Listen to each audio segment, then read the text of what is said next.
your mobile phones for not interrupting the speakers. Dr. Chimonidou, may I ask you to come to the floor for your introduction?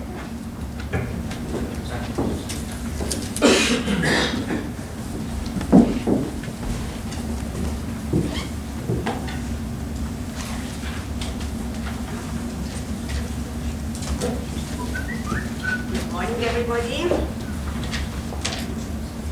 Your Excellency, Mr. Michael Harari, Ambassador of Israel, distinguished guests, dear colleagues, welcome to the Agricultural Research Institute. Climate change and global warming effects are widely recognized during the recent decades, making water availability and management issues of special significance in arid and semi-arid regions worldwide. Particularly in Southeast Mediterranean countries such as Cyprus and Israel, water resources are limited and unequally distributed in both space and time. Thus, investing on research and water technologies is fundamental. Since its establishment more than 50 years ago, the Agricultural Research Institute has been extensively carried out research within the fields of agriculture, water management, and rational use. Into this direction, advanced irrigation systems such as sprinkler and drip irrigation, along with fertigation, have been introduced and well developed. In addition, the determination of water requirements of the major crops under Cyprus climatic conditions enabled the implementation of irrigation scheduling, consequently leading to the conservation of irrigation water and the expansion of irrigated agriculture.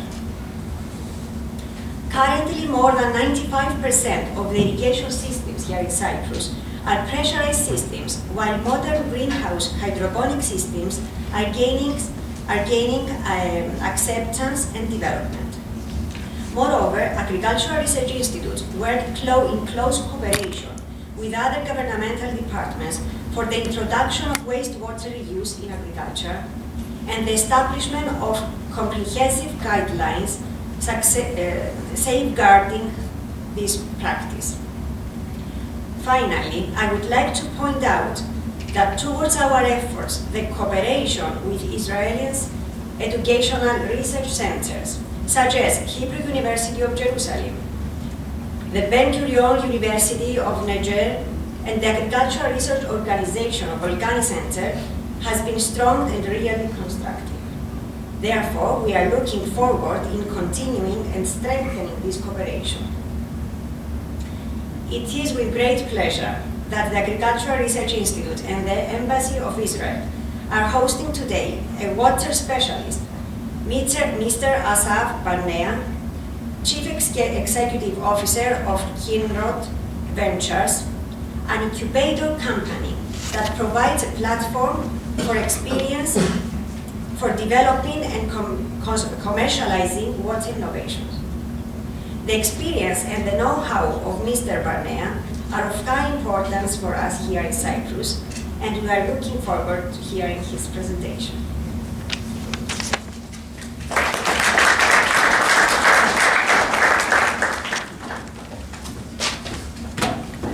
Good morning, and thank you for the warm welcome, Mr. Ambassador and the Israeli Embassy.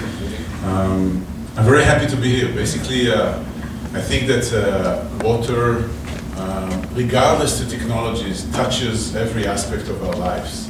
This is something that when I moved into the water industry some 9 years ago, I started in the high-tech industry and moved into water. Some of my colleagues in the high-tech industry were looking at me and say, Assaf, from high-tech to clean-tech, I've moved to the national water company in Israel called Kinrot.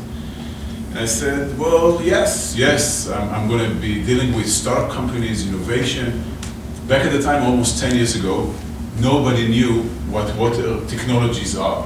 So whoever I talked to on the venture capital community, the investors community, the private equity community, said water technologies, oh sure, membranes, desalination, and that was that. So it's been a while ever since that talking to many colleagues and presenting, luckily, in many places worldwide, speaking in conferences. We had all of my colleagues in that industry that are focusing on investment, venture capitalists, entrepreneurs. We're focusing on, first of all, saying this is not just membranes, but rather what technologies are related to agriculture, are related to energy, are related to industrial application, which I will present some. And definitely there's a true potential for not just collaborating, but a word which was not used so much in that industry for years, business. It is legitimate to do more than just to sell water. As water companies, for instance, I know this is in agriculture, but you are water-related people. It is legitimate to do more than just to sell water. It is legitimate to go into joint ventures, into not just projects of desalinations and other, but rather to do business of commercialization, patents, investments, exits, like the Google and the Facebook, hopefully, and to raise money from venture capitalists. It is legitimate to do so. And this was not common 10 years ago, 9 years ago when I started. It is more and more discussed these days, and I'm going to present why. First of all, the reason for that to happen is a huge, huge market. The water industry itself is a $600 billion market. Then again, I'm going to repeat, $600 billion market globally. And the water technology part out of it is about $100 and $120 billion as a derived from that. This is a huge, huge number. Whenever a startup company goes to a venture capital fund, the venture capital fund telling to the startup company, we would like to see a designated market of $1 billion, at least, a designated market. Now here, startup companies, and I'm going to be focusing on innovation on startup companies, have a huge market to designate their resources and attention to. Now this is actually the 5th largest market worldwide. The energy is number 1, pharmaceutical if I'm not mistaken, and others. This is the 5th largest market on our planet. And this is why startup companies and innovation should go from the business point of view, not just because we need to drink water, we need to irrigate our crops.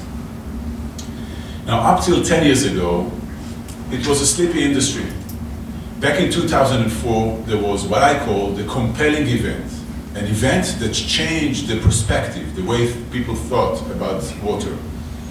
GE, the global GE, General Electric, bought a company for $1 billion called Ionics, and Siemens bought a company for $1 billion called US Filter.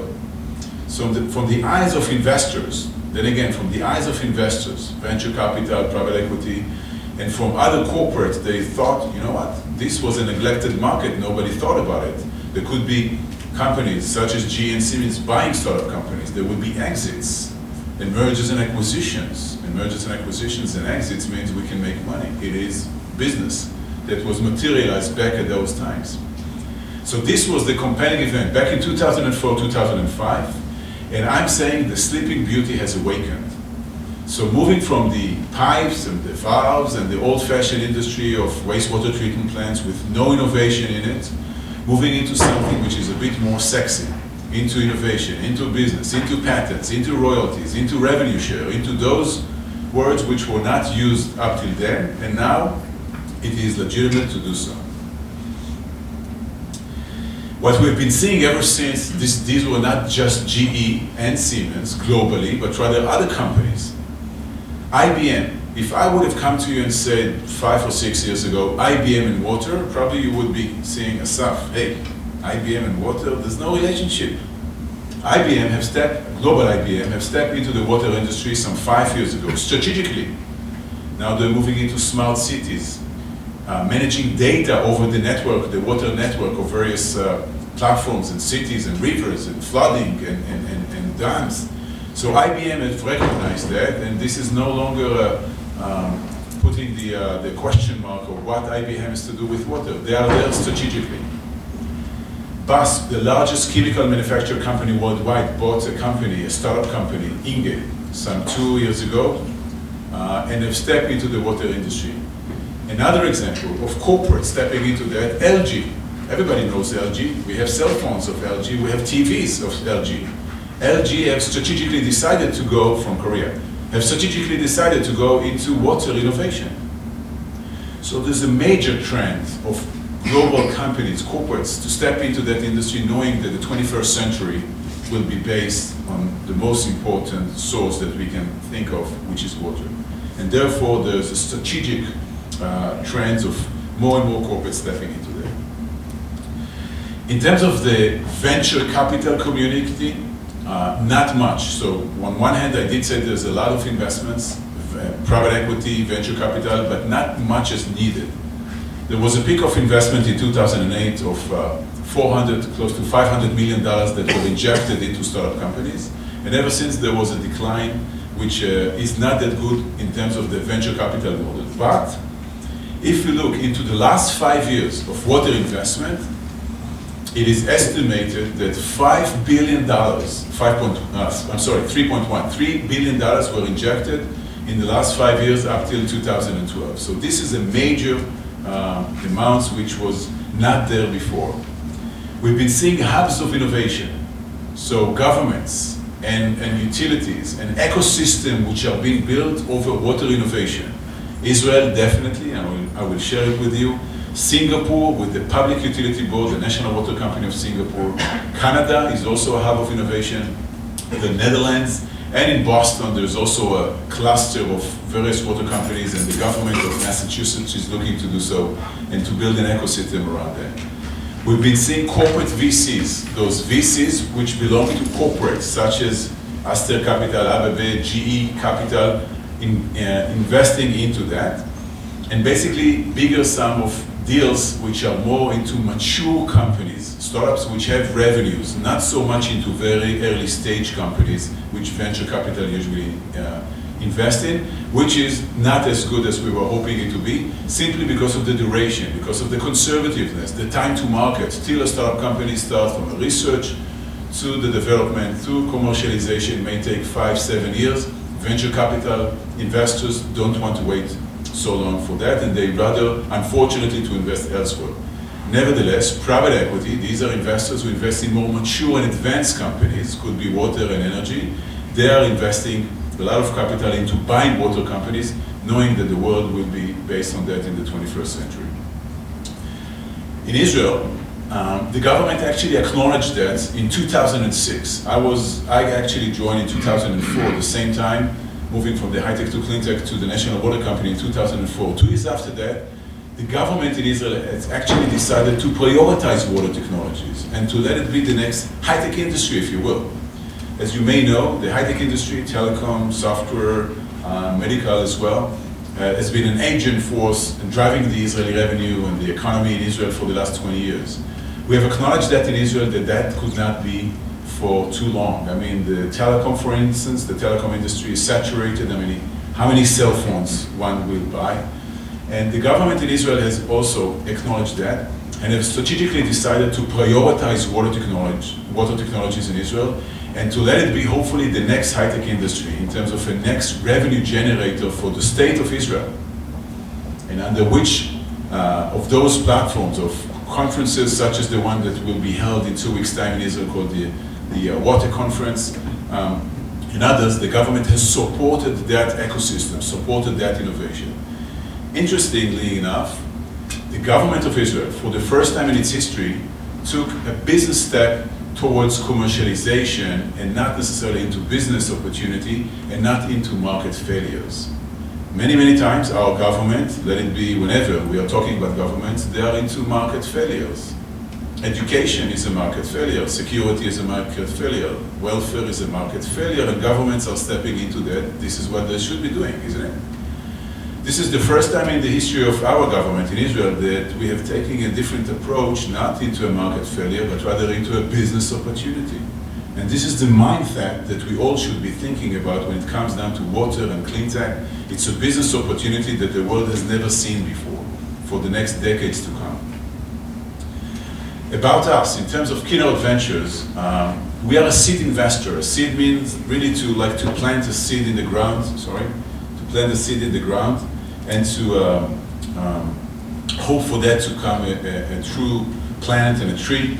So we invest $1 million in each startup company to give them a chance. $1 million that will be injected into 3, 4, 5 people, very early stage companies with technologies that may be coming from the academy, water institutions, agricultural institutions, obviously, energy relationship, because there's a nexus between water and energy, or from private entrepreneurs. And we have 12 startup companies. We are considered to be the largest seed investor worldwide in terms of having the largest number of portfolio companies. We work under the chief scientist in Israel. So some of the money, this is the government, the chief scientist of the government. So a major part of that $1 million that we put into those companies is coming from the Israeli government. We at Kinrot Ventures, today with Hutchison, which I will tell you in a second, we put the matching fund. So the platform is actually a combination, what we spoke earlier this morning, is a combination of government financing and private financing by Hutchison Kinrot these days, going into this first $1 million and simply giving a chance to a patent, giving a chance to a technology using those incubation years, 2-3 years within the incubation, to hopefully come up with a product, to hopefully maybe come up with a prototype that someone else from the private industry will invest in that stage. Without allowing that to happen, there's no enabler for that to happen. Private money, not strategic players, corporates, other investors, venture capital, will not invest in something which is merely an idea. They will not put $1 million. So that was recognized in Israel some 22 years ago, and the government has established about 25 incubators, which we invest money, government money, and the matching fund through the incubators.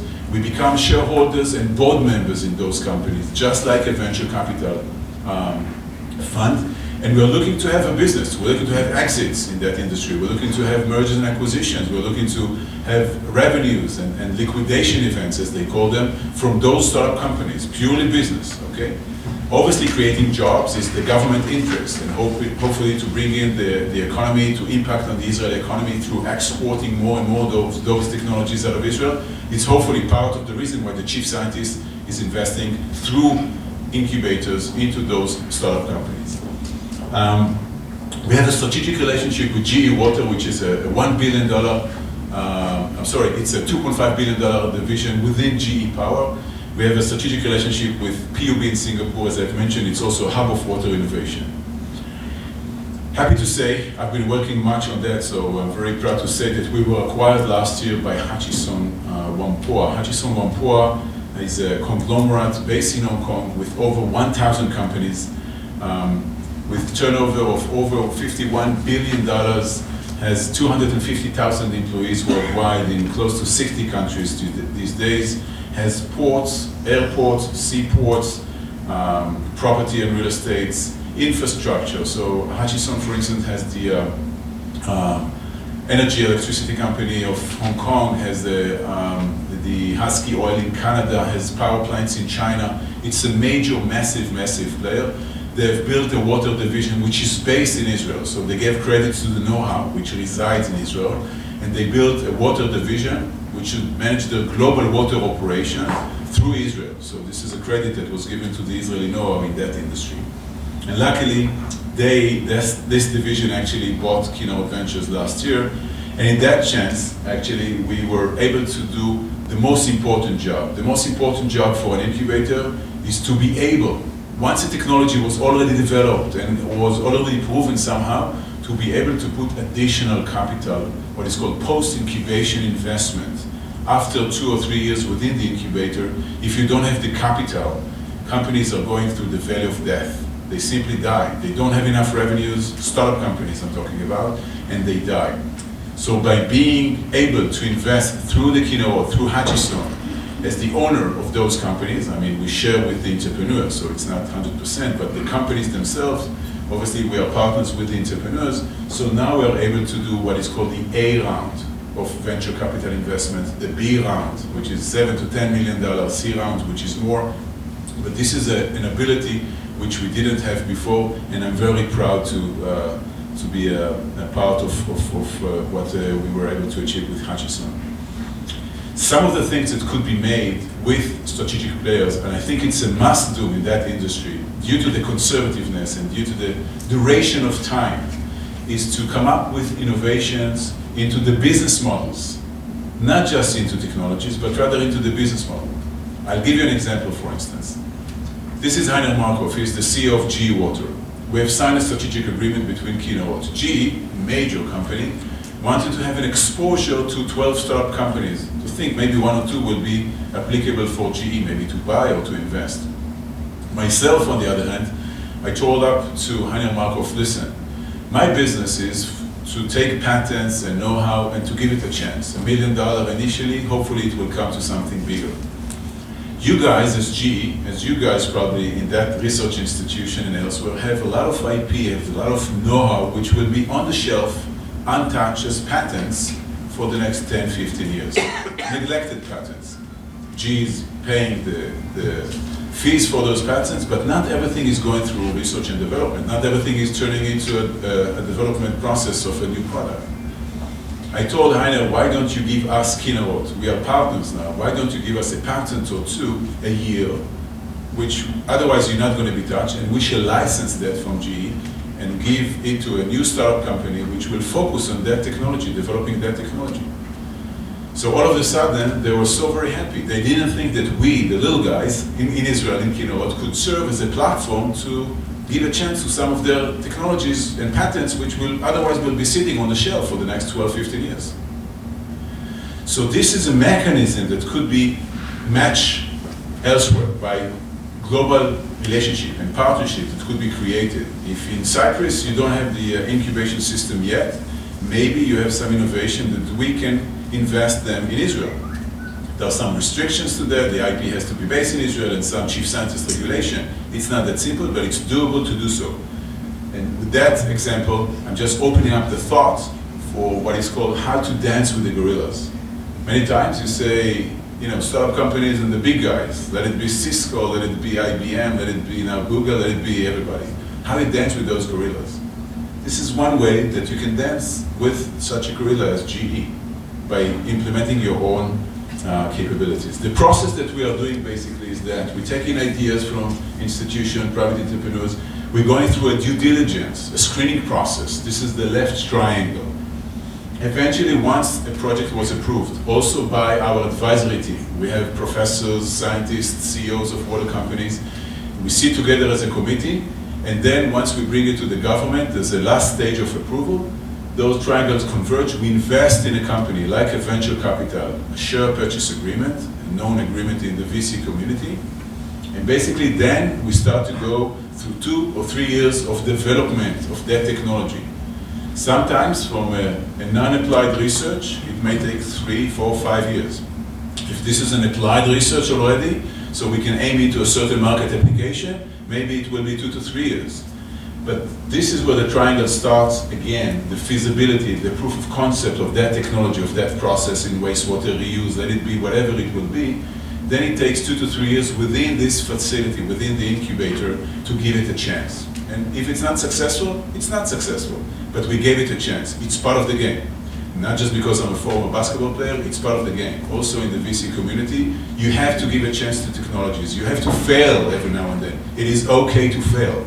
Nothing happened. If you invested in 15 companies and have raised 3, 4 successful companies, it is great for the industry, for the country, for the employees, and for the community itself. So it's part of the game. Some examples of companies that we have invested in. This is a company called TA Count. What's the most popular bottled water company in Cyprus? The bottled water company in Cyprus. What's the most popular company? I'm not trying to say anything about them specifically, just to understand. If they or dairy product companies, I'm sure like globally, Coca-Cola and Slim Fast and Nestle have been suffering from recalls from supermarkets. Sometimes they get the results from the laboratory after 2 or 3 days, once the shipment have already gone to the supermarkets. Then the laboratories, which are doing an old-fashioned test for the last 100 years called CFU, colony forming unit test. These are the Patrick dishes over there, ever since our high school days. And then the laboratory is calling the Coca-Colas of the world and saying, oops, unfortunately, that shipment 3 days ago, now we found those E. coli, now we find those coliforms, and you have to do recalls from the supermarkets. And then their stocks in the stock exchange, nobody touches them for 4 or 5 months. And this has been an ongoing method for at least 100 years, CFU. 2 to 3 days till you get back the results. This company, TA Count, which we invested initially, has brought a new technology that can do the same equivalent test Same equivalent test in 5 minutes. So imagine that, no more recalls. Basically, for those food and beverages companies, they can know right now, right away, if their shipments to the supermarkets have some E. coli, coliforms, whatever, and not just get it after 3 days. So this is a brand protection, water quality mechanism. These are liquids, obviously there's a filtration process in there. And interestingly enough, these technology can distinguish between living and reproducible, and living and non-reproducible, and dead microbes. So the most important one for us are living and reproducible microorganisms, which we're looking to detect. And this is relevant for many other applications, maybe biofiling and others. I don't want to get into that. So this is one technology that I had 3 entrepreneurs came to me. I injected that $1 million initially from chief scientists from Kinrot, brought in additional investment of a few $1 million. Today, from 3 guys initially, there are about 12 people. They have this device, fully commercial. They have this sold to food and beverages companies in Israel and in Europe as well. And also, this is applicable for water utilities. And you know what? This core technology may be even applicable for medical device industry. Urine test in hospitals. You can do so much with the core technology. You just need to find the right application to go to initially, which fit a startup company. So we have decided that the food and beverages is the right application to start with. They've won some global credits, first place competition from Boston, delegations of venture investors and others. They were recognized by Global Water Intelligence, which I think everybody knows about this magazine. So this is definitely a very interesting company that we've invested in. Another company has to do with wastewater. Aeration process. Basically, we put so much air into the wastewater in order to treat the wastewater. In simple words, since I'm not an engineer, I'm saying it's always the aeration process, the oxygen, is to basically help the good germs eat the bad germs, generally speaking, like in very, very simple words. So those aeration processes capture about 50% of the total expenditures in treating wastewater. We came up, entrepreneurs came to us with the ability to reduce by 40 to 50% the energy consumption within treating those water. So this is a company called Diffuser, this is their technology. We basically retain the oxygen in a longer period of time within the water. I'm not getting into the details. And this is the first commercial installation of that startup company in Israel. This, by the way, as well as some other companies that we have, that installation was subsidized by the Israeli government, by the chief scientists and the Israeli government, which is a beautiful program that we have in Israel. Whenever I talk abroad about that, I give that example. We have 3 or 4 companies that the first commercial installation, 2 municipalities in Israel, were subsidized by the government of Israel by 70%. So let's say there was a project of $1 million, $700,000 would be reimbursed to the local municipality by the government in order for the first commercial installation to take place, which is a beautiful program that we have in Israel. And it's not easy to do, but it was part of the government decision to give a chance to new technologies. Leak detection. I don't know if you guys have been suffering from leaks in Cyprus, but in Europe, in the United States, in the Philippines, 60% of leaks. In London, 40% of leaks. The most expensive water that were treated with chemicals and membranes, transported with energy and pumps, eventually go down the drain. Oops, down the drain. So how do you look into the pipes under the ground? How can you detect those leaks? Well, apparently you can. There are technologies that can simply listen to the music under the ground. There's which if you have a very sensitive acoustic technology and a nice algorithm that could detect that and do cross-correlation of few sensors, you can really pinpoint where the leak is and give those municipalities a chance to know what's happening in their pipes. So this company that we have invested in, Aquarius Spectrum, is doing exactly that. They're putting a fixed acoustic technology with a very nice algorithm, and they can really provide a map to the municipality, let it be Nicosia, Larnaca, Tel Aviv, Jerusalem, and they really pinpoint where the leak is. You see the red dot over there? This is a major leak in one of the streets in a city called Netanya in Israel. First commercial installation that we did last year. The other red spot is a leak also, but not as urgent as the one which is a bigger one. So all of a sudden, the city of Netanya, or the city of Larnaca, or the city of Nicosia have their eyes open into what's happening under the ground. Another company which is an industrial application, a wireless solution for the valve industry. If you have 600 valves, 700 valves in a pharmaceutical plant, this is a wireless solution to know the status of those valves and to be able to monitor them better. This is another startup company, Filterflex, which is doing a flexible media for pre-treatment, for desalination, for wastewater. Seems like a very attractive idea to various applications, not necessarily just for water, as I've mentioned, also to wastewater. Another company called PML, Particle Monitoring Laser. This is a company that we took a patent from the Technion Institution in Haifa in Israel, a very known, prestigious institution worldwide. And we have licensed that, built a team, which is looking into water quality application, being able to really look into very small particles in the water. Now, it's hard to bring additional investment to those companies. Last year I was hosting and moderating a panel in the Water Week in Singapore, and I was approached by a company, by a corporate VC from Japan. I sat down with the person. After a year and a few months, they invested in this company through my presentation in Singapore. I mean, this is kind of a microelectronic player that are looking for what is called in the ultra-pure water industry. In the microchip and whatever, you have to have ultra-pure water, and they need some kind of technologies which are, can look into very small particles, and they put some money. So it is very hard on one hand, but it's doable. If you look for strategic partners in Japan, in Cyprus, Italy, in the US, whatever, eventually, hopefully, you will be able to find a strategic player, maybe not so much venture capital, but strategic players, corporates that are interested. They have some synergies with that technology and will eventually invest in it. This is a sludge treatment technology called Wadis, which is doing a high voltage of pulse generated to the sludge, and hopefully bringing the sludge from class B to class A. Then again, a technology that we have invested in was implemented elsewhere in the car industry. Entrepreneurs came to us, we said, okay, water, wastewater, eventually we decided to go into sludge treatment and to be more competitive than the UV in that specific one, because UV may be a competition in other applications. Most of us in the water industry have been talking about water innovation and smart water infrastructure. This is more and more testing, more and more data like the IBMs of the world.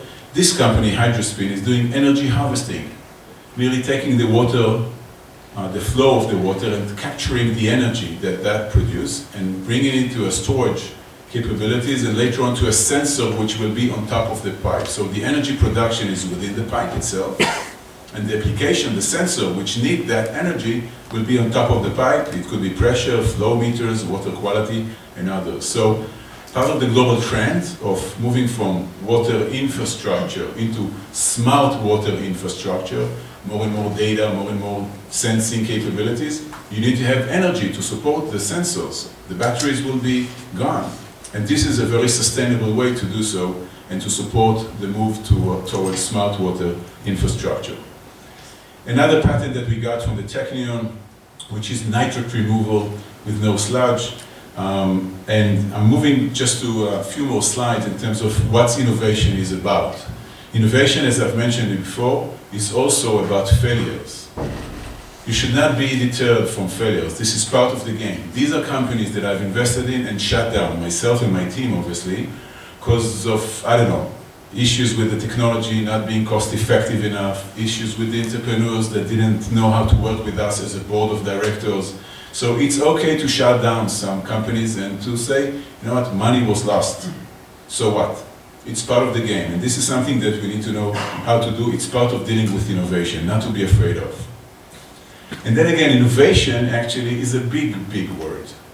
Innovation could be so many things. This is a chip that was developed, a desalination chip that was developed in the MIT and with a Korean entity. Now this seems to be a great innovation, isn't it, for desalination? Seems like a disruptive game changer. No membranes, just a chip. But is this, could be business commercialized? Could this be scalable to a 5,000 people village in India? Probably not. So who cares? I mean, with all due respect to that innovation, probably many patents on that, if this is not scalable to the marketplace, I would not invest in that. So innovation is a big word. One needs to be cautious when talking about innovation and not just to think, wow, we can do so much. It has to be a market-validated technology that will eventually get the investment. Just a few words more about innovation. It is very, very important to have references. Once you have a new product, you have installed it in Nicosia, in Cyprus, or in Israel, or elsewhere, these are 1 or 2 references which are crucial, but this is not enough. I mean, for other water companies to implement, or wastewater companies to implement new technologies, most chances they would like to see 4 or 5 references, different types of water. And otherwise they will not buy that technology. So it's a very conservative market that we need to acknowledge that. And therefore, the references, the more that you can create, maybe to get paid, maybe not to get paid. Just let a city hall, a municipality to put your technology and get a letter of recommendation that for the last 3-6 months, this has been working successfully enough. Maybe it will be worth more than just getting $100,000 or euros from that first commercial installation. References are crucial for the development of startup companies. I did mention the last bottom bullet about innovative business model. We cannot think only about business in the old-fashioned ways. Clean tech, new technologies, sometimes facing the giants, the Veolia, the Suez, the French giants and other. You have to come up as a startup company, then again as a startup company, with new way of thinking, offering revenue share. For instance, this aeration technology, why don't you come up to a municipality and say, you know what, don't pay us. Don't pay us for the installation. Don't pay us for the hardware. But if we shall save 40% of energy from your day-to-day operation for the next 5 years, let's do cost sharing. Let's share just whatever we were able to save you guys, you, the city of Nicosia, for instance. So new ways to think about that, new business models are crucial, not just new technologies, but rather new business thought, a new way of thinking to doing business. Innovation is also about a search. It is a constant search for capital, for good entrepreneurs as investors, for strategic players, for finding the right application to start and develop it, for better sight and for references. In Nabokov, the Russian poet, has said, a genius is an African who can dream about snow. Think about an African in Africa that has never seen snow in his life, and he can envision that, he can see, foresee, think out of the box. So in so many times, in order to help this search of capital, of people, of patents, of the right application, you really need to think out of the box. Not necessarily to be a genius, but don't be attached to the old-fashioned ways of doing businesses, the old-fashioned way of developing new technologies, or the old operation way. Think out of the box and be very creative about it. My last slide is that. You remember Jerry Maguire with Tom Cruise? He's been shouting, show me the money, show me the money. So basically, this is what investors are looking to see. They want to see returns, they want to see the money. And mostly they are looking about great technologies. You know, the Google is a great technology. I don't know, Facebook addressed some needs. Now there's been some other major acquisitions globally, not just in clean tech and water. And basically, one, as an investor, needs to invest in a good enough technology with an IP, patents, in a big enough market that has a true needs. But I think the most important investment that the corporations that you do with entrepreneurs and or with investors or with strategic partners is the people. In innovation, you have to go through the ups and the downs, the ups and the downs, the ups and the downs. If the people could not sustain that, don't get into that party. Don't be involved in that party. If you think that the entrepreneurs or others simply cannot dance this dance, it will be very, very tough. Maybe you should think twice. And I think innovation is eventually truly about people, not so much about technologies. As I did mention, there's a Watec conference in Israel in 2 weeks' time, 22nd of October. About 25,000 people will come to learn and meet and see water companies, energy companies in Israel, a major event globally, one which I recommend warmly to come and join that. It's the 4th time that we have that. I was part of the steering committee the first 3 times. Now I'm involved as well in that. And this is something that if it's just 45 minutes away from here flying, I just did it this morning, the first time in Cyprus, but it's easy. I truly recommend to come and meet and see the industry in Israel and to meet those delegations from China and Brazil, get a benchmark, a sense of what's going out there. It's a tough industry. Water, clean tech, it's tough. You have to get the expertise, whatever is happening elsewhere in order to be successful, and I think it's worthwhile to do so. Thank you very much for the attention.